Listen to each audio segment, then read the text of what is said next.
Okay, so get this. We're going to dive into some pretty choppy waters today. Oh, yeah. Yeah, we're talking about the Israeli-Palestinian conflict, Okay. specifically the shockwaves sent through the entire world by, you guessed it, former President Trump.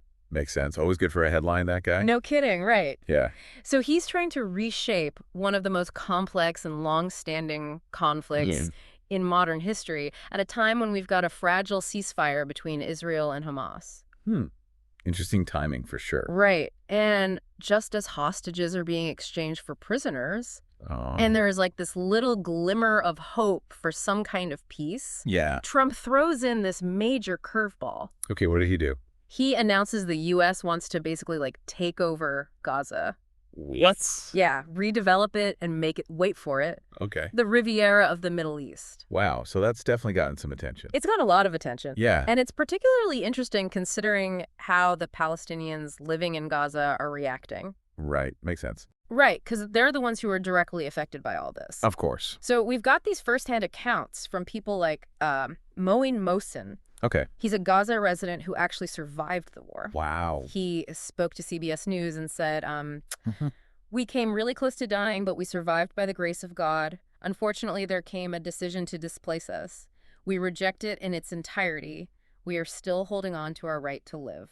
Wow, that's powerful. It is Yeah. really highlights the fear and uncertainty this announcement has caused. Absolutely. To go through something so devastating. Right. And then to be told you might be displaced by a foreign power.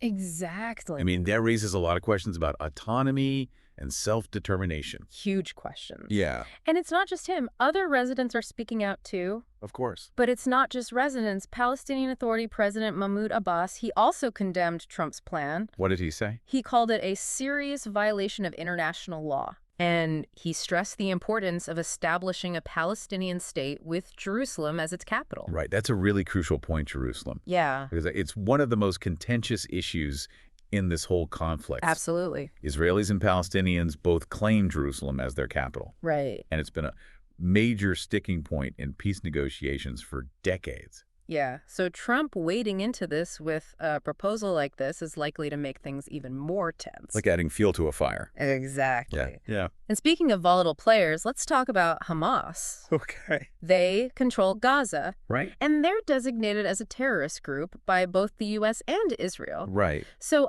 how are they handling this new development while also trying to keep this very fragile ceasefire going? Good question. It's a tough situation. It is. It's a tightrope. Yeah.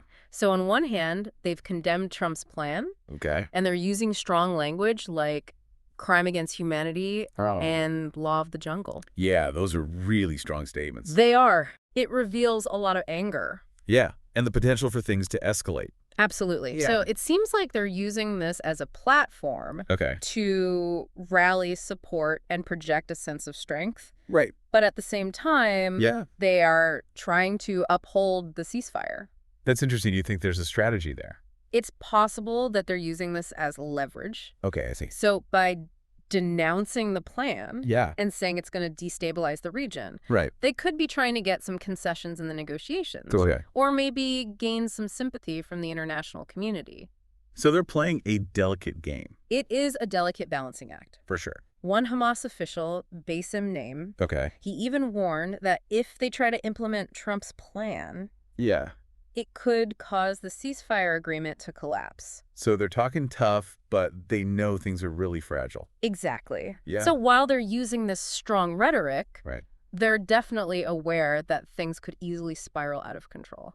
Yeah, and it's important to remember all this is happening against a backdrop of real suffering. It is. We can't forget about the Israeli hostages who are still being held in Gaza Right. and their families who are desperate to have them back. It's heartbreaking. Imagine being Ronan Nutra. Okay. His son Omer was killed in the Hamas attack. Oh, gosh. That started this latest round of conflict. Right. His body is still being held in Gaza. Wow. And he's talked about how worried he is over how Trump's plan might impact the hostage negotiations. That makes sense. It just adds another layer of complexity and anxiety Absolutely. to a situation that's already incredibly difficult. It is, and it really highlights how political decisions have very real personal consequences. They really do. And speaking of consequences, let's look at the bigger picture. Yep. This isn't just a local issue. Oh, it has global implications. yeah. So what's the rest of the world saying about Trump's plan? Pretty much everyone is rejecting it. Yeah.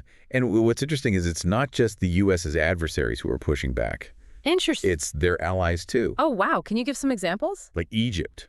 Okay. They've been a key player in this conflict. Right. They've reaffirmed their commitment to the two-state solution. Okay, so they believe in establishing an independent Palestinian state. Exactly. Alongside Israel. So completely opposite of what Trump's proposing. Yeah, pretty much. What about other U.S. allies? Even Saudi Arabia. Wow, Okay, a country that Trump has been trying to bring closer to Israel. Right. They've said that normalizing relations depends on establishing a Palestinian state. So they're not on board with this plan either. Nope.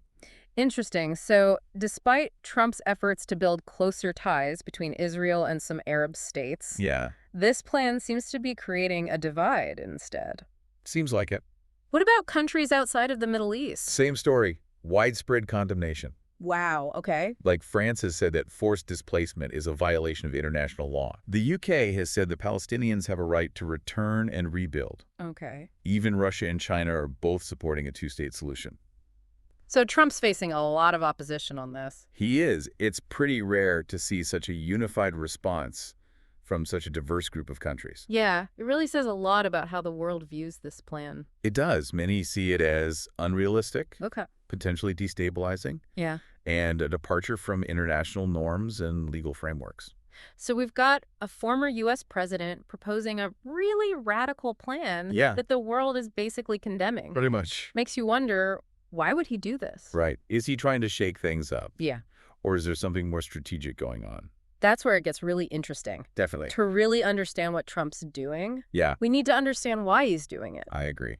So to help us unpack all of this, Right. we've got Dr. Sanam Vakil. Okay. She's the director of the Middle East and North Africa program at Chatham House. Great. I'm really interested to hear what she has to say. So she's described Trump's comments as provocative, Okay. suggesting he might be trying to disrupt conventional thinking. On the conflict. Yeah. Okay, that makes sense. He's always been one to disrupt things. He has. But what does he gain by shaking things up in such a volatile region? Good question. Yeah. Vakil has a few ideas. Right. One is that he's playing to his base, Okay. his pro-Israel supporters and donors back in the U.S. Okay, that makes sense. Another possibility is that he's trying to help Netanyahu, Okay. give him more political strength. While he's dealing with these ceasefire negotiations. Exactly. So a mix of domestic politics and strategic moves in the Middle East. Yeah, could be. But is there more to it than that? Well, Vakil thinks there might be. Okay. She thinks this could all be part of a bigger plan Okay. to set the stage for Israeli-Saudi normalization talks. So he's thinking long term. Exactly, playing the long game. Okay. Trump's been pushing for closer ties between Israel and Saudi Arabia. This plan, as crazy as it sounds, Right. could be his way of forcing the issue, Oh. creating new alliances and reshaping the power dynamics in the region. So it's a big gamble. It is a high-risk strategy Yeah. with potentially big consequences. And to understand those consequences, Yeah. we need to dig a little deeper. I agree. So one of the things that Dr. Vakil is worried about Okay. is the impact this could have on the Israeli hostages. Yeah. If this plan increases tensions and jeopardizes the ceasefire, Right. it could make things even more dangerous for them. That's a scary thought. It is. It's easy to get caught up in the big picture, Right.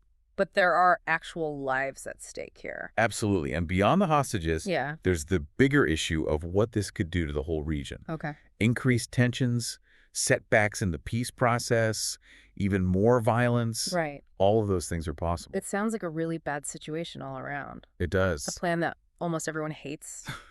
The potential for more violence. Innocent lives at risk. It's hard to see anything good coming out of this. You're right, it's pretty bleak. Yeah. But I think there's a really important lesson we can learn from all of this. Okay. I'm listening. It shows just how important it is to understand the nuances of this conflict. Okay. We can't just oversimplify things Right. or rely on old assumptions. So how do we avoid doing that? I mean, how do we actually make sense of all of this? Yeah. It comes down to being critical of the information we're getting. Okay. We need to challenge our own biases, Right. seek out different perspectives, Yeah. and have thoughtful conversations, even when they're uncomfortable. That's hard, especially these days. It is. Everyone has an opinion. Yeah, it's information overload everywhere you look. It's true. But if we want to break free from this cycle of conflict Okay. and work towards a future that's more just and peaceful, Yeah. it's essential. So, given how much opposition there is to this plan, What are the chances it actually happens? I'd say pretty slim. Really? Yeah, I mean, there's so much opposition, even from America's allies. Right. It's probably going to stay just a plan. Okay, so let's say this plan doesn't happen. Okay. What happens next? That's the big question, isn't it? It is. And honestly, I don't have an easy answer. Yeah. But I think what we've seen here shows that we need new ideas, Okay. new approaches, Yeah. and a willingness to have tough conversations. We can't keep doing the same things over and over. Right? And expecting a different result. Exactly. But what would these new approaches even look like? Right. Are there any solutions out there that might actually work? There have been a lot of proposals over the years, Okay. each with its own advantages and disadvantages. Okay. For example, some people have talked about a confederation model, Okay. where Israel and Palestine would share power and resources. That seems pretty different from what we have now. It is a big change. Yeah. And there are definitely challenges, Right. both political and logistical. Right. But the point is, we need to think outside the box, Okay. explore all the possibilities. So there's no easy fix. No, this is a really complex conflict. Yeah. And any solution that lasts is going to require compromise, Okay. creativity, Mm-hmm. and a real commitment to talking to each other. From everyone involved. Exactly. So, like, we need a whole new way of looking at this. Maybe we do. Yeah. But where do we even begin? Good question. And I think it starts with recognizing that both sides are human. Okay. Israelis and Palestinians both deserve security, Right. dignity, and the chance to live in peace. That's a powerful message. It is. But how do we turn that into something real? It takes building bridges, Okay. fostering empathy, Yeah. and challenging the stories that keep us divided. So it's about changing how we think, not just drawing lines on a map. Exactly. Real peace has to come from understanding and respect. This has been a really intense deep dive. It has. We've covered so much. Yeah, from Trump's plan Right. to how the world reacted. The worries of hostage families. Yep. And the need for new solutions. It's been a lot. It has. But I think it's important that we keep having these tough conversations. I agree. This issue is too important to ignore. You know, there's one thing that's been bugging me. Okay, what is it? We've talked a lot about how the international community feels, Yeah, but we haven't really talked about what Americans think. that's a great point. How are people in the U.S. dealing with all of this? That's a whole other deep dive right there. It is. I'm curious to see the different viewpoints. Yeah. The debates. Yeah, and how this could affect U.S. foreign policy going forward. It's a really complicated issue. It is. We need to look at the views of different groups. Right, Jewish Americans? Muslim Americans, people who just want a peaceful solution. Exactly. And we can't forget about the media. Right, they play a huge role in shaping public opinion. So there's a lot more to unpack. There is. The All right. conversation continues. All right, so we're back, and we're shifting gears a little bit. Okay. We're going from the global stage to Main Street USA. Right. How are Americans reacting to Trump's plan to, Take over Gaza.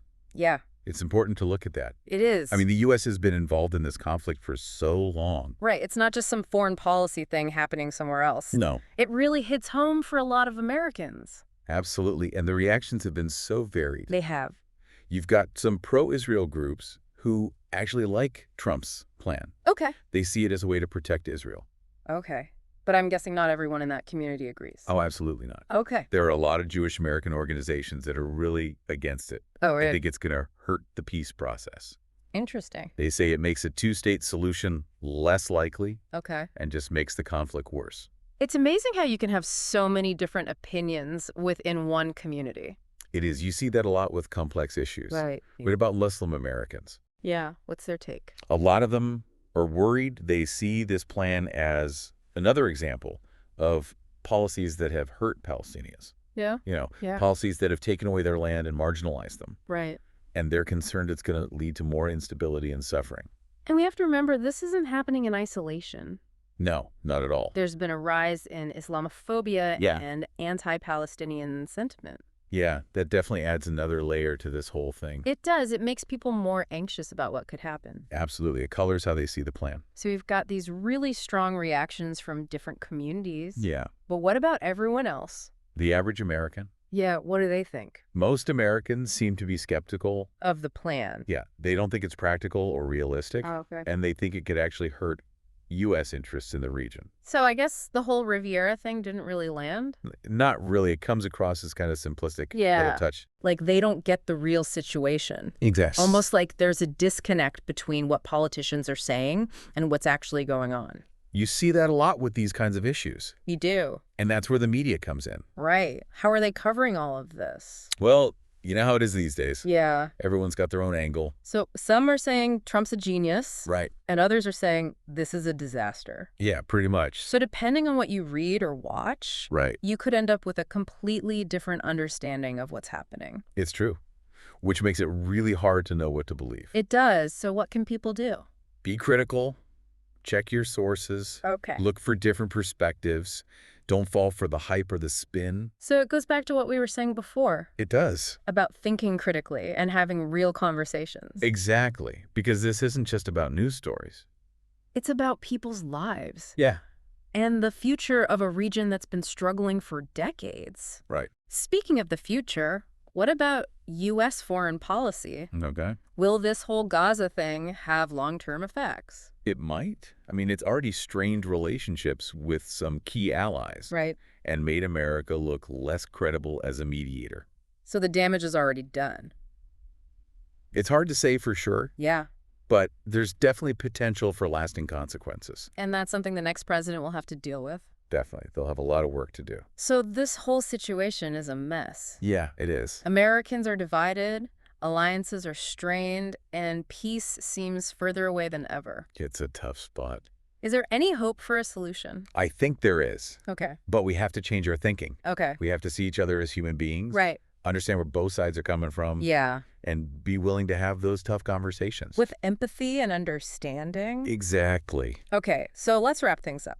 Okay. What are the big takeaways from our deep dive into Trump's Gaza plan? Well, first of all, the world has basically rejected it, Right. right? And that shows us that any real solution has to respect both Israelis and Palestinians. And here in the U.S., Yeah. it's shown how divided we are. Right. And it's made it even more clear that we need to think critically, Yeah. have informed discussions, and be careful about what we see in the media. It all goes back to being informed and engaged. And this whole thing has just highlighted how complex this conflict really is. It really is. There are so many layers. It makes you think, makes you question everything. It does. I think we've given everyone a lot to think about, Definitely. and it's a conversation that needs to continue. It does. It can't end here. You know, as we finish up, Yeah.